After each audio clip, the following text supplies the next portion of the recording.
Welcome to my YouTube channel, friends. I am Purushottam, a small retail trader, and you are watching Income of Greeks. हमारा आज का topic है timing market is not a cup of T. तो आइए start करते हैं। इस video को लाना आज बेहद ज़्यादा ज़रूरी था। इस वीडियो की टाइमिंग बहुत ही परफेक्ट है, क्योंकि जिस पॉइंट ऑफ टाइम पे मैं इस वीडियो को बना रहा हूँ और जो भी लेसन्स आप इस वीडियो में सीखने जा रहे हैं आज, उन सभी बातों को आप होता हुआ इस मार्केट में लाइव देख सकते हैं इस पॉइंट ऑफ टाइम पे। क्योंकि अभी जुलाई का आखिरी सप्ताह और ये अगस्त के 3 वीक्स बीत चुके हैं। अभी मैंने इस प्रेजेंटेशन को बनाया था थर्सडे को और आज है फ्राइडे। आज मार्केट फॉल हुई है। अगर आज के फॉल को निकाल दें तो कल थर्सडे तक जो सिनारियो चल रहा था उसमें पिछले 4 वीक्स में हो यही रहा था कि शॉर्ट सेलर्स लगभग भीख मांग रहे थे मार्केट से कि मार्केट थोड़ी तो गिर जाए। लेकिन मार्केट क्या कर रही थी? मार्केट एक नया हाई रोज़ बना रही थी। और आज जब वीकेंड आया, फ्राइडे हुआ, तो फ्राइडे को मार्केट अच्छे खासे पॉइंट से गिर गई। और शॉर्ट सेलर्स की ये कोशिश, जब निफ्टी 17,300 पर खड़ी हुई थी, उस समय से ये चीज़ चल रहा था, ये अटेम्प्ट कि मार्केट गिर जाए। इस उम्मीद में लोग बेच रहे थे कि शायद मार्केट गिर जाएगी। हर पॉइंट पे बेचा उन्होंने। 17,300 पे बेचा इस उम्मीद में कि यहाँ से गिरेगी, 17,600 पे बेचा इस उम्मीद में कि यहाँ से गिर जाएगी, 17,800 पे बेचा इस उम्मीद में कि यहाँ से गिर जाएगी। घिसते घिसते मार्केट जो है 18,000 पे पहुँच चुकी है और मार्केट गिरने का नाम नहीं ले रही है। लोग बेच कर परेशान हैं, लेकिन मार्केट गिरने का नाम नहीं ले रही है। इस पूरे सिनारियो में एक पॉइंट जो ऑब्जर्व करने का है वो ये है कि उन सभी शॉर्ट सेलर्स को इस दौरान केवल लॉस ही हुआ है, कंसिस्टेंटली लॉस हो रहा है। इसका रीज़न क्या है? इसका रीज़न सिर्फ एक ही है कि they are trying to time the market consistently. Market को टाइम करने से क्या मतलब है? जब उन्होंने 17,300 पर बेचा तो उन्हें लगा कि इस मार्केट 17,300 से गिर जाएगी। यही तो वो चाहते होंगे, तभी तो उन्होंने बेचा। मार्केट 17,600 पे चली गई। फिर वहाँ पर उन्हें लगा कि मार्केट वहाँ से गिर जाएगी। फिर मार्केट 17,800 पे चली गई। फिर वहाँ पर लगा उन्हें कि मार्केट वहाँ से गिर जाएगी। मार्केट 18,000 तक चली गई। और ये सिलसिला जैसे जैसे चलता रहा, लॉसेस शॉर्ट सेलर्स के बढ़ते रहे। उन्होंने बस एक ही गलती की, उन्होंने अपनी चलाई। इसी को कहते हैं मार्केट को टाइम करना। उन्होंने मार्केट की नहीं सुनी। उन्होंने कहा कि मैंने ऑर्डर डाला, अब तुम्हें गिरना चाहिए। यही तो एक्सपेक्टेशन होगा ना, तभी तो ऑर्डर डाला उन्होंने। नहीं तो ऑर्डर डालने का कोई वजह ही नहीं होता है। अगर किसी ने भी ऑर्डर डाला है तो उसे फुल कॉन्फिडेंस था कि मार्केट अब बहुत ऊपर आ चुकी है, अब यहाँ से गिरेगी। This is known as timing the market. इसी को हम लोग समझेंगे बहुत डीप में इस वीडियो में। अब सवाल उठता है कि ऐसा क्यों होता है कि मार्केट को टाइम करना इतना आसान नहीं है। वाई? इस कंसेप्ट को बिल्कुल पानी की तरह साफ कर दूंगा, फिर आपको कभी कन्फ्यूज़न नहीं होगा इसको लेके। इस वीडियो में जो भी टाइम लग जाए, चाहे जितना भी लंबा हो जाए ये video, doesn't matter. The thing that matters is जो नॉलेज मैं शेयर करने जा रहा हूँ इस वीडियो से, वो आपको लाइफ लॉन्ग काम देगा। इसलिए please don't skip and be full of mind. अपने पूरे ध्यान से इस वीडियो को देखिए। मैंने बहुत अच्छे से समझाया है, प्रेजेंटेशन के जरिए समझाया है। सारी चीज़ें बिल्कुल क्रिस्टल क्लियर हो जाएंगी इस वीडियो को देख लेने के बाद। लेकिन उससे पहले मैं आपको एक क्लिप दिखाऊंगा। उस क्लिप को ध्यान से देखिएगा। वो क्लिप फिजिक्स के एक थ्योरी पर बेस्ड है।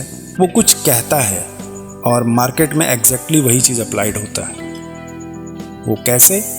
उस क्लिप को देखने के बाद आप समझेंगे, और जब मैं उसके आगे उस चीज़ को आपको समझाऊंगा तब आप समझेंगे। तो पहले क्लिप देखिए। I am playing the clip now. जैसे देखो ये पेपर है, इसको मैं यहाँ से छोड़ता हूँ और यहाँ से पकड़ लेंगे, ठीक है? कितने लोगों को लगता है कि मैं छोड़ूंगा तो तुम पकड़ पाओगे? 10 रुपए दूंगा, जो पकड़ पाएगा, और नहीं पकड़ पाएगा तो 10 रुपए लूंगा, है ना। बहुत आसानी से, कुछ नहीं करना, ऐसे करना है, बहुत आसान है। चल यहाँ बैठ जा ना, नीचे बैठ जा। हाँ चल आराम से।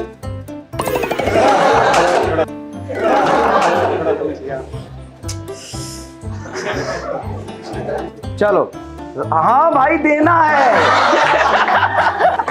ये तो मान ही नहीं रहा है। लगता है कि पकड़ पाएगा, तो क्यों नहीं पकड़ पाता? देखो ना, इतना आसान है। क्या है, मुझे तो पता है कि मैं कब छोड़ रहा हूं, तो छोड़ने से पहले मैं रिएक्ट कर रहा हूं। जैसे तुमने देखा, एग्जैक्टली तुमने छोड़ते समय ही देखा है, ऐसा नहीं कि बाद में देखा है, लेकिन तुमने दिमाग को बोला कि पकड़ना चाहिए और तुम्हारे मसल ने एक्शन लिया। इसमें सच में टाइम गैप होता है और इसी को कहते हैं हम रिएक्शन टाइम। आपने क्लिप देख लिया, उम्मीद करता हूँ बहुत ध्यान से देखा होगा आपने और बहुत कुछ तो समझ में आ गया होगा। अगर नहीं समझ में आया है तो मैं क्लियर कर रहा हूँ, आप उसको समझिए जो मैं समझाना चाह रहा हूँ। एक बात मैं यहाँ पर कहता हूँ कि जो क्लिप आपने देखा उसको थोड़ी देर के लिए भूल जाइए और जो चीज़ मैं समझा रहा हूँ उसको समझिए। आगे चल करके मैं उस क्लिप को रिकैप करने के लिए कहूँगा, उस समय उस क्लिप को एक बार माइंड में रिकैप कर लीजिएगा और उसके बाद जब मैं कोरिलेट करने कहूँगा तब कोरिलेट कीजिएगा। फिलहाल उस क्लिप पर से अपना फोकस हटाकर इस वीडियो पर फोकस कीजिए, जो पॉइंट्स मैं बताने जा रहा हूँ उस पर फोकस कीजिए। ओके, पॉइंट नंबर 1, मैंने यहाँ पर मार्केट की बात कही है। मार्केट से मेरा तात्पर्य है प्राइस, क्योंकि मार्केट बहुत बड़ी कंसेप्ट है और माइंड में उतने बड़े कंसेप्ट को लेकर हम जिस पॉइंट पर फोकस करना चाह रहे हैं वो नहीं कर सकते। तो मैंने मार्केट को ब्रेक डाउन कर दिया प्राइस के साथ और आखिरकार हमारा टोटल पॉइंट ऑफ फोकस और एक्शन जो भी होता है वो प्राइस के ऊपर बेस्ड होता है। तो हमें मार्केट से कोई लेना देना नहीं होता। मार्केट में बहुत सारी चीज़ें हैं, इंडेक्स है, करेंसी है, क्रिप्टो करेंसी है, फॉरेक्स है, फ्यूचर है, ऑप्शंस है, स्टॉक्स है। हम इतने सारे चीज़ों को लेकर अगर किसी कंसेप्ट को समझना चाहें तो नहीं समझ सकते, बहुत ही जटिल हो जाएगा। इसलिए मैं जब प्राइस की बात कर रहा हूँ देन आई मीन कि एक इंस्ट्रूमेंट के प्राइस की बात कर रहा हूँ। आपके दिमाग में जो भी इंस्ट्रूमेंट आपको अच्छा लगता हो आप उसे फिगर आउट कर लीजिए। आप जब इस वीडियो को देख रहे हैं तो मैं ये मान कर चल रहा हूँ कि आपने अपने लाइफ में कभी ना कभी किसी न किसी पॉइंट ऑफ टाइम पर ट्रेडिंग को एक्सपीरियंस किया हुआ है। ट्रेडिंग मीन्स एक चीज़ बाई किया, उसे सेल किया, दैट इज़ वन ट्रेड। तो आपने उस तरह का कोई भी एक्टिविटीज़ कभी ना कभी किया है, उसका स्वाद आपने चखा है मार्केट में और आप जानते हैं कि ट्रेडिंग में ऐसा होता है जो मैं बताने जा रहा हूँ। आपने कई बार इस चीज़ को गौर किया होगा, जो लोग ट्रेडिंग करते हैं वो बड़े अच्छे से इस चीज़ को जानते हैं कि आप ऑर्डर डालोगे और आपके ऑर्डर डालते ही मार्केट आपके अगेंस्ट में चलने लगती है। आपको बिल्कुल मार्केट बहुत अच्छे से गिर रही थी, आपने ऑर्डर डाला, मार्केट वहीं से रिवर्स हो गई। ऐसा कई बार कई ट्रेडर्स के साथ रोज़ होता है, ये कोई नई बात नहीं है। और आप सब ने अपना अपना किस्मत आजमाने के लिए कई बार आपने ऑप्शंस में भी काम किया होगा, जहाँ की आपकी उम्मीद यही रही होगी कि आपके पैसे डबल हो जाएं, ट्रिपल हो जाएं, क्योंकि आपने अपने एक्सपीरियंस में उस चीज़ को देखा हुआ है कि कोई 5 रुपये का options with in half an hour या 1 आवर वो 200-250 रुपये का हो गया। खास करके ऐसा एक्सपायरी के दिन होता है तो आपके दिमाग में ये चीज़ हिट करती है उस समय कि काश अगर आप भी वहाँ पर होते तो आपने भी उस मूव का मज़ा लिया होता और आपने भी अपने पैसे बढ़ा लिए होते। लेकिन ऐसा होता नहीं और आप फेल हो जाते हैं और अपनी फेलियर के बाद एक ऐसे खोज की सफ़र में निकल जाते हैं कि कोई आपको होली ग्रेल स्ट्रेटजी बता देता जिससे कि आप प्रॉफिटेबल हो जाते और आपकी ये तलाश चलती ही रहती है। और इस वीडियो तक भी अगर आप पहुँचे हैं तो ये आपके उसी तलाश का एक नतीजा है। लेकिन अनफॉर्चुनेटली ऐसा कोई भी होली ग्रेल स्ट्रेटजी इस मार्केट में ना तो है ना होगी, ना काम करती है, ना काम करेगी, ना कभी काम करती थी। बड़े से बड़े एडवांस टूल्स और एडवांस स्टडीज़ जैसे कि एलियट वेब स्टडी है, जिसे कि अपने आप में फुल ट्रेडिंग सिस्टम कहा जाता है, वो भी फेल कर जाती है कभी कभी इस चीज़ को बताने में कि मार्केट किस पॉइंट से क्या करेगी। कोई भी सिस्टम ऐसा नहीं बता सकता कि हाँ जी इस पॉइंट पे आप बेच दो, यहाँ से मार्केट आपका नीचे ही जाने वाला है, और आप इस पॉइंट पे ख़रीद लो, मार्केट यहाँ से ऊपर ही जाने वाली है। मार्केट का ये जो डायनामिक बिहेवियर है ना, इसके सामने सब बेकार हो जाता है। और ये बिहेवियर इतना डायनामिक क्यों है? क्योंकि इस मार्केट में केवल आप नहीं हैं, केवल हम नहीं हैं, बहुत सारे मास साइकोलॉजी लगी हुई है इस मार्केट में। और इसी वजह से मैंने कहा था कि मार्केट एक बहुत बड़ी कंसेप्ट है। मार्केट में केवल एक चीज़ नहीं होती, मार्केट बहुत सारे फैक्टर्स को लेकर चलती है। ग्लोबल फैक्टर, अपना domestic factor, economic factor, long term factor, short term factor, buyers sellers के बैलेंस को, सारी चीज़ों को लेकर चलती है। इसलिए मार्केट बहुत बड़ी चीज़ है। तो इस तलाश को बंद कर दीजिए कि आपको कोई होली ग्रेल मिल जाएगा, और बिल्कुल प्रैक्टिकल हो जाइए। ऐसा होली ग्रेल नहीं मिलेगा, कभी भी नहीं। तो चलिए हम अपने पॉइंट पर वापस आते हैं कि क्या मार्केट को टाइम करना आसान है? अभी तक जो कोशिश कर रहे हैं लोग, क्या वो इतना आसान है? इस चीज़ को मैं आपको एक डायग्राम से समझाता हूँ, ठीक है? बहुत अच्छे से समझ में आएगा, थोड़ा ध्यान देकर समझिए, बहुत इंटरेस्टिंग चीज़ है। मार्केट मास साइकोलॉजी से बनी हुई चीज़ है। इसके पीछे एक आदमी नहीं, पूरी दुनिया के जितने भी ऑर्गेनाइजेशन जो मार्केट से जुड़े हुए हैं, जो मार्केट को चलाते हैं, जो मार्केट के साथ चल रहे हैं, प्लस साथ में रिटेलर्स चल रहे हैं, प्लस साथ में HNIs चल रहे हैं, FIIs चल रहे हैं, DIIs चल रहे हैं, ये सारे के सारे जितने भी नाम मैंने गिनाए हैं, वो सारे के सारे इस मास साइकोलॉजी के अंदर आते हैं। और ये सारे लोग मिलाकर मार्केट क्रिएट करते हैं। इन सारे लोगों का बस एक ही काम होता है, चाहे उसमें रिटेलर हो, चाहे मैं हूँ, आप हो, कोई और है, बड़े से बड़ा प्लेयर, छोटे से छोटा प्लेयर, एक ही चीज़ करता है,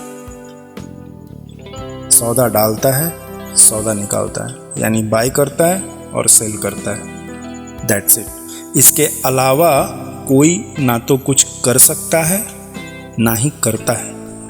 ये सारी जितनी भी एक्टिविटीज़ होती हैं मार्केट में, उन चीज़ों का एक डेटा बनता है, उन चीज़ों का एक इम्पैक्ट होता है मार्केट में।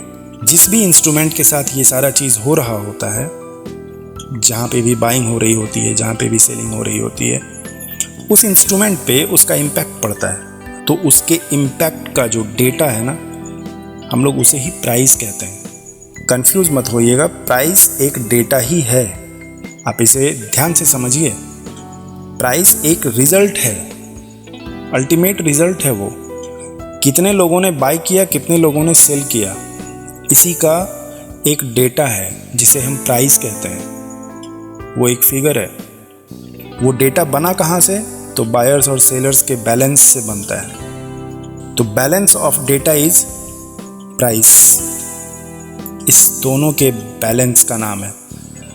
इसे बहुत लोग सप्लाई भी कहते हैं सेलर्स के टर्म में, और डिमांड भी कहते हैं बायर्स के टर्म में। जब डिमांड बढ़ जाती है तो प्राइस ऊपर जाने लगते हैं, और जब डिमांड घट जाती है तो प्राइस नीचे जाने लगते हैं।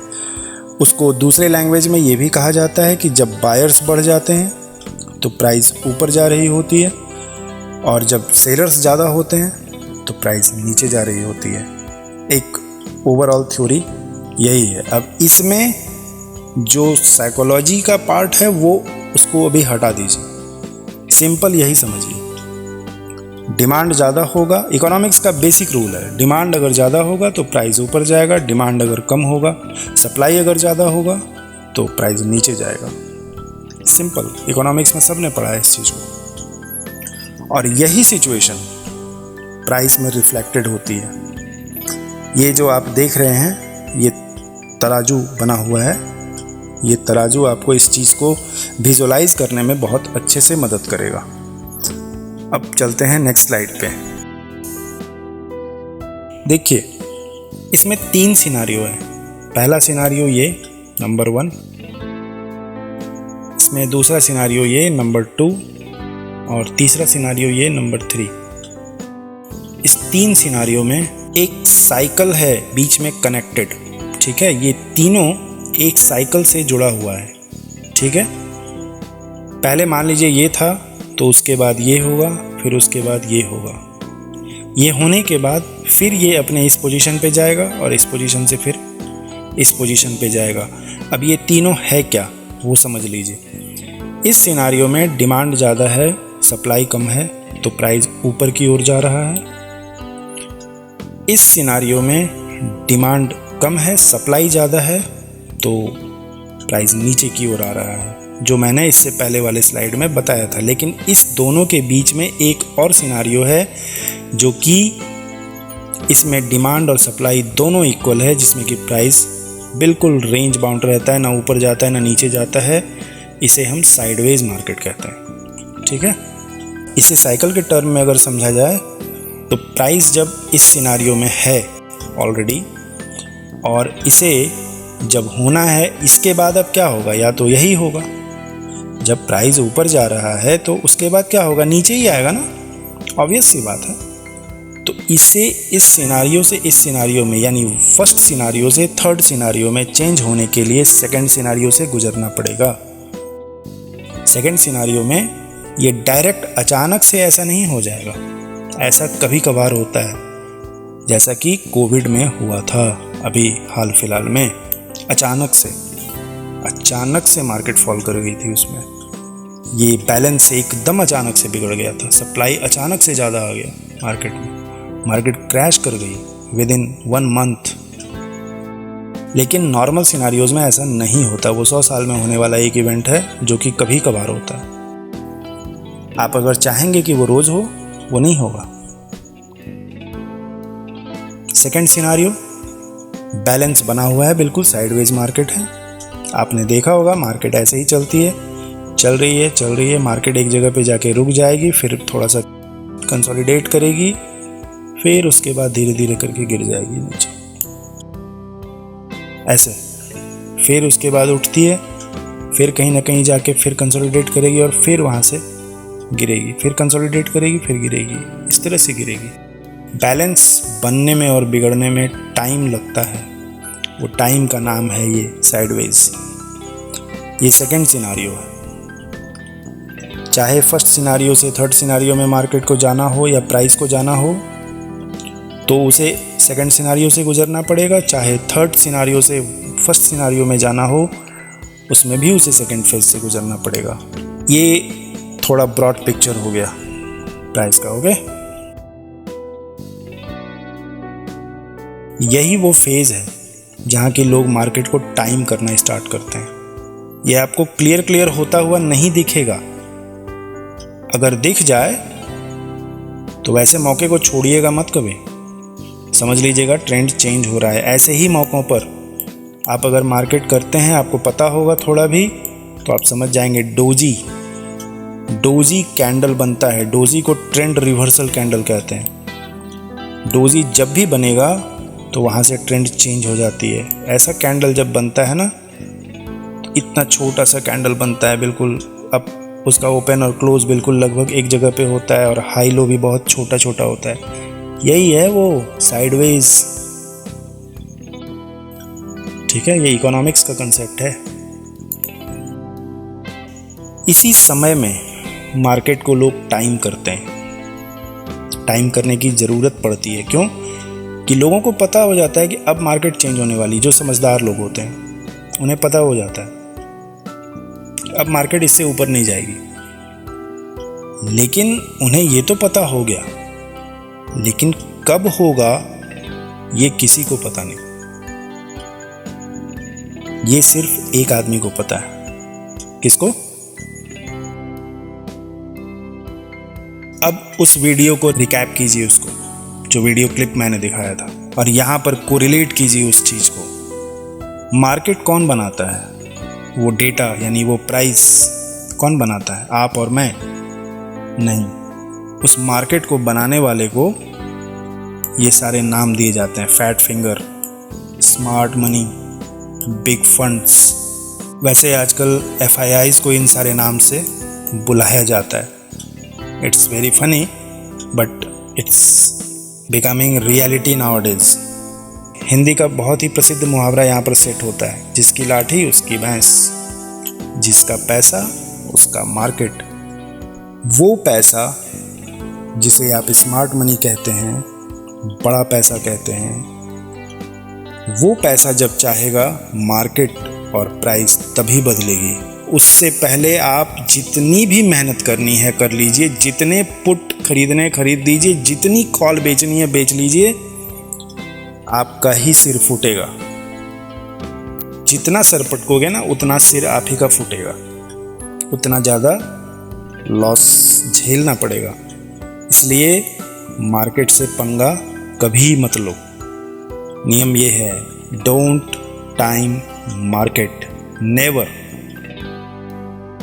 अब जब इस कंसेप्ट को मैंने आपको समझाया है तो उसके बाद अब आप इस चीज़ को कॉन्फिडेंस से कह सकते हो किसी को कि मार्केट को टाइम वही कर सकता है जो या तो उस स्मार्ट मनी वाले का दोस्त हो या फिर उस पैसे के मूवमेंट्स की भाषा को पढ़ना जानता हो, समझना जानता हो, पैसा किधर मूव कर रहा है, पैसा किधर शिफ्ट कर रहा है, इस चीज़ को समझना जानता हो। वो भी गलत हो जाता है कभी कभी, नॉट ऑलवेज बट कभी कभी। अभी वही टाइम था, बहुत लोग गलत हुए हैं इसमें। वैसे एक रियलिटी है जो कि मैं आपके साथ शेयर करता हूँ यहाँ पर। वो बड़ा पैसा जो भी एक्टिविटीज़ ले रही होती है ना, पैसा है तो उसका वो कहीं घुसेगा, कहीं से निकलेगा, फिर कहीं घुसेगा, फिर कहीं से निकलेगा, तो उसका तो काम है रोटेट होना। लेकिन इस रोटेशन का इम्पैक्ट सीधा सीधा प्राइस में दिखता है सबसे पहले। इसलिए प्राइस बहुत प्योर चीज़ है, तो प्राइस से अच्छा डेटा कुछ होता नहीं। सबसे पहले वो प्राइस में दिखेगा और वो आपके सामने रहता है। निफ्टी आपके सामने है, आपको ये चीज़ पता है कि अभी क्या शिफ्टिंग चल रही है। स्टॉक्स आपके सामने हैं, आपको पता चल रहा है कि अभी क्या शिफ्टिंग चल रही है? नहीं, आपको पता नहीं चल रहा है। पर जिसे उसकी समझ होती है वो लोग अपना काम करते हैं, लेकिन वो लोग भी धोखा खा जाते हैं। कहने का मेरा ये मतलब है कि मार्केट में सयाना कोई भी नहीं है भाई। और एक बात और सच्चाई है कि अगर उस पैसे के शिफ्टिंग की समझ हर खासो आम को हो जाएगी तो फिर उन स्मार्ट मनी, जिसे आप स्मार्ट मनी कहते हैं, रियल में अगर वो स्मार्ट है ना, तो वो कभी भी इस चीज़ की भनक नहीं लगने देंगे। और अगर भनक लग जाती है लोगों को तो फिर वो स्मार्ट मनी नहीं हो सकता। और अगर वो स्मार्ट मनी भी है, आप लोगों को भनक लग भी रही है, आप उसके हिसाब से काम कर भी रहे हो, पैसे भी कमा रहे हो, तो फिर उन स्मार्ट मनी वालों को इंडिया गेट के सामने कटोरा लेकर बैठना पड़ेगा। ठीक है, ओवरऑल तो इस धोखे में मत रहना कभी भी कि आपने अगर कोई ट्रेंड, अगर आपको लग रहा है कि हाँ आपने कोई ऑर्डर डाला, वहाँ से मार्केट फॉल कर गई, आपको लग रहा है कि वाह वाह वाह, this time I have done it. Market को घूमने में टाइम नहीं लगता दोस्त। जिस दिन वो डेटा हिलने लगेगा ना, जहाँ से उस स्मार्ट मनी को पता चलता है कि पैसा किधर जा रहा है, उसी दिन मार्केट घूम जाएगी। और उसे मार्केट घुमाने में टाइम नहीं लगता। आपने देखा होगा कभी कभी कि मार्केट में ऐसा गजब का मूव आ जाता है। अभी आप देखो ना भाई, 7,500 की निफ्टी 2020 में 18,000 पर आकर खड़ी हो गई। पैसा तो डाला ना किसी ने, पैसे आए ना कहीं से। ये पैसे जहाँ से भी आए हों, जिसके भी पैसे हों, वो पैसा आपके पैसे से ज़्यादा मजबूत है और ज़्यादा ताकतवर भी है। जो निफ्टी को 18,000 तक ला सकता है, वो आपके पैसे को, उसे तो लेने में बहुत कम समय लगेगा। इसलिए होशियार रहना, पोजीशन को हमेशा कंट्रोल में रखो, मार्केट को टाइम कभी मत करो और सीखने पर ज़्यादा फोकस करो। ट्रेंड का कुछ हिस्सा अगर निकल जाए ना तो उसमें कोई प्रॉब्लम नहीं है, बाद में बेच लेना, बाद में खरीद लेना। कॉशियस रहो और कॉशियस रहकर ही काम करो मार्केट में। कंसेप्ट समझ में आया हो और कुछ डेप्थ मिला हो तो वीडियो को लाइक कर देना। अच्छे अच्छे कंटेंट बनाता हूँ, थोड़ा सा आप भी अपने उंगलियों को कष्ट दे दो लाइक दबाने में। वीडियो अगर अच्छा लगा हो तो उसे लाइक कीजिए और चैनल को सब्सक्राइब कीजिए। ऐसे वीडियोस और भी आते रहेंगे और मेरे चैनल पे कोई भी फालतू वीडियो आपको नहीं मिलेगा, सारे वीडियोस काम के ही मिलेंगे। हाँ, पिछले वाले कई वीडियोस में ऑडियो और वीडियो की प्रॉब्लम थी, मैं इस बात को मानता हूँ, लेकिन इसमें आपको वो सारा प्रॉब्लम सॉर्ट आउट होकर के मिला है। उसका एक सॉलिड वजह यही है कि मैं कोई रेगुलर यूट्यूबर नहीं हूँ, तो मुझे ये सारी चीज़ें पता नहीं थी ना कि कैसे करते हैं, क्या करते हैं। मैं तो ट्रेडर था यार, 12 साल से ट्रेडिंग कर रहा था। अब जाकर मैंने सोचा कि चलो जो चीज़ें मैंने सीखी है, जो डेप्थ मैंने समझी है, उसे लोगों को जो अभी अभी आए हैं या फिर जो समझना चाहते हैं, सीखना चाहते हैं, उनके हाथ ये वीडियोस अगर लगेंगे तो वो तो समझ सीख जाएंगे। तो इसलिए फिर मैंने ये चैनल बनाया और उस पर कंटेंट डालना स्टार्ट किया। तो इसलिए उस कंटेंट्स जितने भी मैंने पहले बनाए हैं ना, वो सारे कंटेंट्स अच्छे हैं, बहुत अच्छे हैं, लेकिन ऑडियो की इशू की वजह से कुछ टेक्निकल इश्यूज़ था पहले। अब माइक वगैरह तो मुझे कभी आदत थी नहीं चलाने की, लेकिन जब रिकॉर्डिंग स्टार्ट हुआ तो मुझे पता ही नहीं चलता था कि क्यों प्रॉब्लम क्या हो रहा है। लेकिन धीरे धीरे करके अब सारी चीज़ें ठीक हो रही हैं और क्वालिटी अच्छा हो रहा है वीडियो का। तो चैनल के साथ सब्सक्राइब करके रखो, अच्छे अच्छे वीडियोस आएंगे। लाइव ट्रेडिंग के वीडियोस मैं डालते ही रहता हूँ, उसमें बहुत सारी चीज़ें सीखने के लिए मिलती हैं, जाकर देखो, सीखो। एक से एक वीडियोस है ट्रेडिंग का। अरे हम लोगों के टाइम में ये सब चीज़ नहीं था भाई। आज से 10 साल पहले ये सारी चीज़ें नहीं हुआ करती थी। हम लोग तरसते थे कि कोई ट्रेड करके दिखा देता। आज तो आप लोगों को देखने के लिए मिल जाता है ना, बड़े बड़े ट्रेडर्स हैं जो कि एक एक दिन में 1-1 करोड़ रुपए की मतलब प्रॉफिट को डालते हैं, लेकिन वो 1 करोड़ रुपए उनके एक दिन की कमाई नहीं है। बहुत मेहनत किया है उन्होंने, बहुत जी तोड़ मेहनत करी है। तो मेहनत से मत डरो भैया, और वीडियो के टाइमिंग्स को देख करके मत क्लिक किया करो कि हाँ ये वीडियो का टाइमिंग जो है बहुत लंबा है तो पता नहीं वीडियो में क्या होगा। अरे लंबे वीडियो के पीछे एक एक क्लास को करने में आधे घंटे का क्लासेस होता है, 1.5 घंटे का क्लासेस होता है। ये तो पैसे कमाने का कोर्स है यार। इसमें अगर आप समय नहीं देना चाहते हो तो फिर पैसे कैसे कमाओगे। चलो, मेरी बात अगर किसी को बुरी लगी हो तो मुझे माफ़ करना। चलो ओके, थैंक यू। मिलते हैं नेक्स्ट वीडियो में, नेक्स्ट टॉपिक पे। Okay, bye bye and take care.